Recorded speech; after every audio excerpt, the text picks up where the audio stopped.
Assalamualaikum warahmatullahi wabarakatuh. Ustadz, ini yang lagi masih bagus terkait salah satu stasiun TV menayangkan narasi atau pemberitaan yang sangat ibaratnya menyakiti hati para pesantren Lirbo.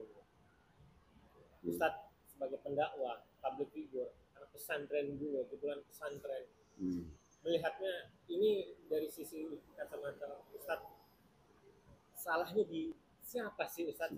Ada ya ketidaksengajaan yang diperbuat. Oke, bismillahirrahmanirrahim. At-Taghabun ayat 11 Allah menyebutkan bismillahirrahmanirrahim, ma asaba min musibatin illa biidznillah wa may yu'min billah yahdi qalbah wallahu bikulli syai'in alim. Tidaklah satu musibah datang kepada seseorang, ya, dan siapa yang beriman pada Allah pasti Allah petunjuk, dibimbing, dikasih hidayah untuk sampai kepada yang dimau. Dalam hal ini ketika ada satu PH atau mungkin stasiun TV yang menarasikan dalam sebuah tayangan, ya objeknya adalah pesantren, santri dan kiai, apapun yang terjadi, karena ini melihatnya adalah sebuah peristiwa yang memang berkaitan dengan musibah lah. Musibah itu bisa jadi ujian, musibah itu bisa jadi teguran, musibah itu bisa jadi hukuman. Kalau memang kalangan pesantren, santrinya, kiainya ini adalah orang-orang soleh, maka musibah itu jadi ujian. Insya Allah naik derajat lah, apapun itu. Tinggal nanti sikapnya, mengembalikannya, caranya apa, sama atau dengan cara yang negatif, itu dikembalikan kepada pihak yang menjadi objeknya. Ya. Dalam hal ini saya bicara sebagai ya pernah santri, ya pernah pesantren, pernah mondok gitu. Tahu betul lah karakteristik kehidupan pesantren yang saya alami secara pribadi adalah bahwa tidak ada tempat bahkan di Indonesia ini dalam pendidikan sekarang dengan teknologi yang canggih kecuali memang berasrama dengan didikan agama.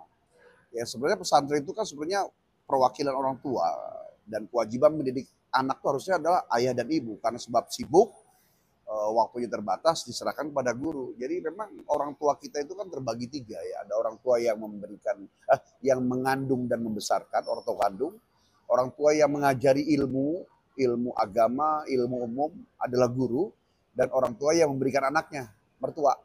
Ya, nah, tiga-tiganya adalah orang tua kita, ya, termasuk para guru dan para kiai ini. Nah, kalaupun ada narasi yang sepertinya negatif, tentunya ya secara kulit luar, ya, kalau bicara husnuzon kan kalau sudah ada data ya sudah bicaranya sudah bukan lagi zon yang buruk atau zon yang baik, bukan suzon husnuzon, ya bicaranya data.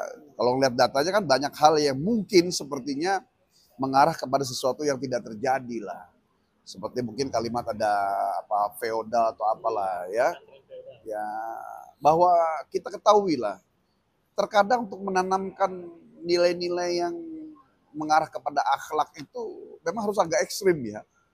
Karena nanti jadinya setengah, jadinya 10% gitu. Tapi juga itu bukan yang kalau pesantren itu yang jelas tentunya PH dan stasiun TV ini juga tidak boleh menarasikan sesuatu, jangankan sebelum sepenuhnya benar, salah pun saja tidak boleh dengan narasi yang negatif. Karena selain memang stasiun TV itu adalah tempat mungkin ada entertain hiburan, tapi juga kan tempat juga digugu dan diajar yang apanya bisa jadi ajaran, bisa jadi ujaran gitu. Ustadz kan sudah cukup sering lah tampil di televisi, stasiun TV swasta juga sudah melalang buana. Ustadz pasti tahu kan di dalam stasiun TV itu pasti ada QC, namanya quality control untuk menayangkan ini layak atau tidak layak. Itu pasti ada di dalam stasiun TV swasta maupun di salah satu production house. Iya. Ini termasuk kelalaian kan Ustaz dari kita tidak bisa ibaratnya memilah-milah mana yang harus naik tayang, mana yang tidak naik tayang. Nah, kalau dalam ini kita bisa berzon nih, bisa husnuzon, bisa suzon. Kalau tayangannya ya sudah nggak bisa ada kalimat buruk sangka atau baik sangka, udah kelihatan. Tapi kalau di belakangnya ya entah itu karena memang kelalaian, entah itu karena memang mungkin sesuatu yang memang menjadi target, ya kita nggak tahu juga. Ya, yang jelas ketika nongolnya demikian itu sudah salah. Ya, tidak ada yang tahu tentang pesantren kecuali santri. Ternyata ada oknumnya, ya. Karena kita tahu setiap lembaga, instansi, kemudian perseroan ada oknumnya. Aparat ada oknum, pejabat ada oknum, apalagi orang dewan ada oknum, ustadz, ulama juga. Karena ulama sendiri terbagi dua, ada ulama soleh, ada ulama su. Tapi kalau yang dimaksud diberitakan itu kan sudah pasti sesuatu yang di luar narasi tadi, bahwa pesantren Lirboyo kita tahu beliau tertua dan memang pencetak ulama-ulama besar gitu. Nggak tahu nih targetnya apa, yang jelas tayangnya itu sudah salah, di belakangnya entah itu kelalaian, ya hanya mereka yang tahu. Jadi Ustaz bilang agak setuju juga terkait judul dan narasi pesantren feodal. Ustaz ini kan anak santri, pesantren juga. Emang adakah Ustaz didikan yang terkait yang mamat ya, Ustaz, yang terkait yang sambil salaman sambil jongkok terus dikasih itu. Ustaz gimana melihat? Jadi dulu waktu saya jadi santri, tidak ada tuh guru tuh yang kalian harus jongkok, kalian harus cium tangan bolak-balik. Enggak, guru nggak pernah nyuruh. Itu ekspresinya seorang santri yang merasa setelah di awal dia nggak suka dengan pesantren itu. Wah, ini penyiksaan, ini penjara, segala macam. Tapi setelah kesini dia berapa bulan, kemudian menikmati ketenangan, ilmu, besarnya guru, kemudian dia merasakan kasih sayang orang tua dari jauh, rindu, sehingga akhirnya menempa ke dalam. Itu kemauan santri sendiri.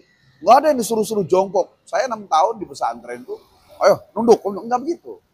Ya, guru hanya mengajari ihtiramuka ustazaka khairun min ilmika. Hormatmu kepada gurumu lebih baik daripada ilmu yang kau miliki.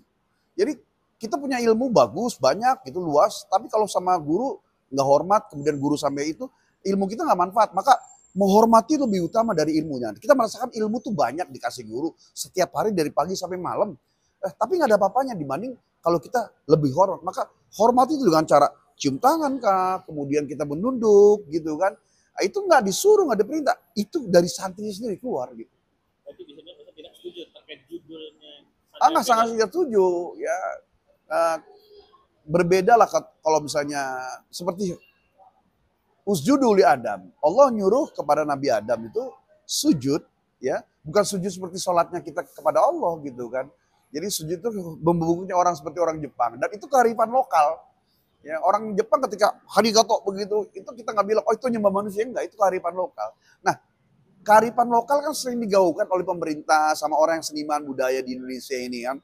Bagaimana mereka menjaga tradisi luar biasa. Sampai ada ungkapan al-adatu muhakama faman tarokal adat tak ada watun. Terkadang adat jadi hukum selama tidak menabrak Quran dan hadis. Kita nggak ganggu gitu loh. Nah sekarang di pesantren ada istiadat kayak cium tangan itu hal biasa.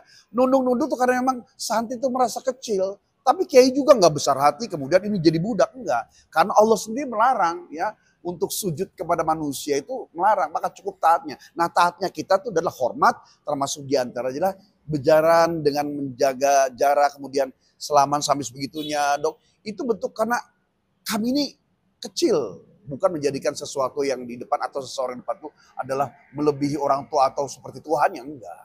Nah, ada juga yang bilang terkait para santri yang salam terus hormat kepada kiai dengan jongkok itu bisa juga sebagai olahraga, karena kan itu melatih.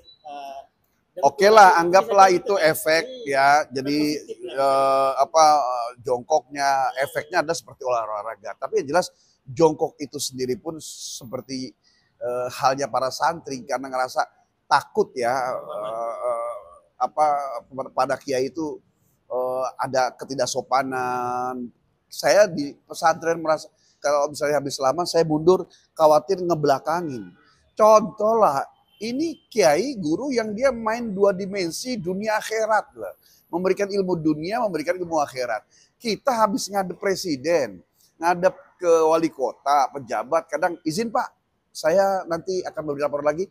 Kadang kita mundur nggak langsung balik kan. Itu hal biasa. Hanya karena sebab itu pakai peci, pakai sorban seolah-olah jadi berbeda dan jadi ajaran. Tidak, samalah.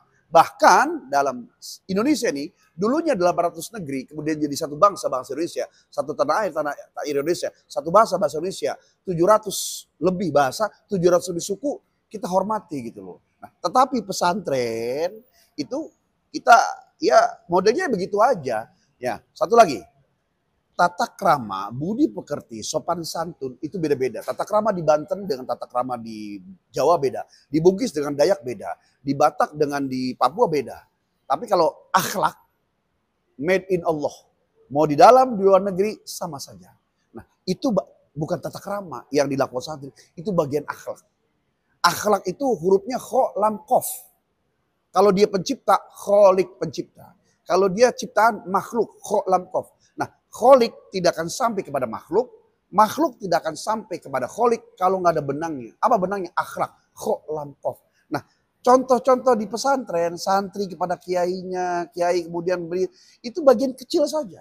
Karena yang paling hebat itu bukan di jongkoknya, bukan. Tapi tunduknya hati kepada seorang guru. Sebagaimana Sayyidina Ali pernah, ya ini saya ceritakan. Ketika dia berkuda di kota Madinah, cepat, wahai Sayyidina Ali, kita ditunggu, kita sudah terlambat. Ternyata tiba-tiba ada orang tua sedang berjalan. Sayyidina Ali turun dari kudanya. Ngikutin di belakang orang tua yang sedang jalan. Kudanya dituntun. Sahabat di belakang, kita kalau lagi buru-buru kok kenapa malah berhenti di depan orang tua, mana lama. Nggak lama belok, orang tua Sayyidina Ali naik lagi kudanya, dia pacu. Sampailah di kota, kemudian ditanya, kenapa kau berhenti lagi buru-buru ini wahai Sayyidina Ali? Aku kemudian orang tua yang pernah mengajari aku cara memotong kayu. Dia telah mengajari aku bagaimana cara memotong kayu. Kemudian dia berucap, man allamani harfan fakuntu abdahu. Siapa yang mengajari aku satu huruf, satu ilmu, maka aku siap jadi budak. Sedemikiannya coba. Diajarin cara motong kayu, lagi buru-buru sampai turun, nunggu gurunya itu belok, baru dipacu lagi. Itu luar biasa. Kalau di pesantren kan duduk-duduk aja sekedar, nggak sampai begitu-gitu, masih aman. Ustaz sebagai pendakwah, public figure yang sudah kenal, setujukah terkait obrolan netizen deterjen yang bilang ini cuma pengalian isu sampai Pak komiteonya naikin berita begini karena ada pengalian isu terkait korupsi 300 T, terus kasus tambang, ada 4 kasus besar lah. Oke. Juga. Ustaz melihatnya gimana? Apa yang dilakukan pihak TV, stasiun TV atau PH, apapun niatnya, kalau baik, baiklah. Kalau buruk, buruk juga. Gitu.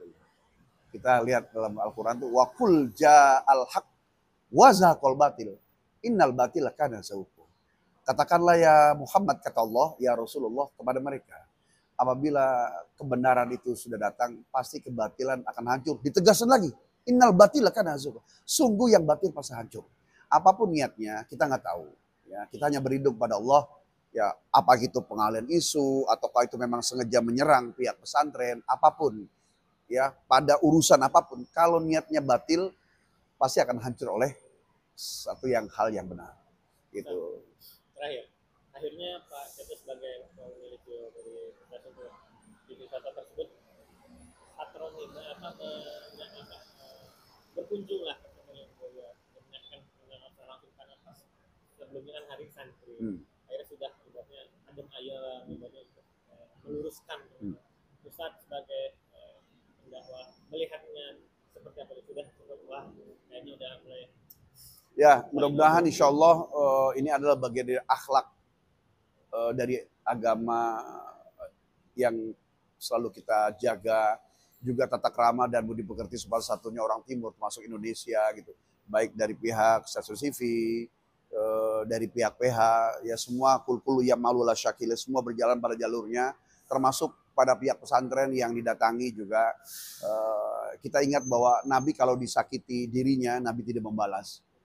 Tapi kalau agama yang dicolek, Nabi nomor 1. Dalam hal ini mungkin melihatnya bahwa narasi yang ada adalah menyakiti sebuah lembaga, instansi, atau individu, atau kelompok lah. Ya, insya Allah bukan Islam yang dicolek, sehingga dari pihak pesantren bisa tetap berakhlak hasanah, akhlak yang baik, yang kalau disakiti tidak membalas, akhlak karimah, akhlak yang mulia, yang kalau disakiti mendoakan yang terbaik, akhlak azimah, akhlak yang agung, kalau disakiti dibalas dengan kebaikan. Mudah-mudahan kita semua bisa ambil hikmah dari semua yang terjadi nih. Ada pesan untuk para pemilik PH, asosiasi TV, biar kejadian ini tidak terulang kembali, jadi pembelajaran buat Ya, dari saya Mohayat Ali menganjurkan dan meminta lah, bagaimanapun bisnis is bisnis ya. Bolehlah mencari uang. Bahkan Nabi nyuruh, "I'mali dunya kakanna kata isu abada." Bekerjalah untuk urusan duniamu seolah hidup selamanya. Silakan, 1 perak cari itu. Tapi jangan lupa, ya, sesuatu yang halal akan terjaga, sesuatu yang haram pasti akan dihancurkan. Man tarokal haroma fawajadal halal. Siapa yang mampu meninggalkan yang haram, yang bisa menimbulkan madorot, bahaya, yang meninggalkan sesuatu yang bisa menghancurkan sesama anak bangsa, menghancurkan akhlak, ya, mampu dia tinggalkan, pasti Allah akan berikan jalan yang bagus, rezeki yang bagus. Jadi semua PH di mana berada, tidak hanya gimana caranya bisa menghibur, tapi juga bisa sama-sama dapat untung, tapi juga bisa menjaga bangsa, menjaga anak bangsa, rakyat, dan semuanya. Dan agama serta perilaku, tata krama, budi pekerti, budaya, sosial, budaya semuanya terjaga dengan baik supaya kita sama-sama sukses di dunia dan juga di akhirat.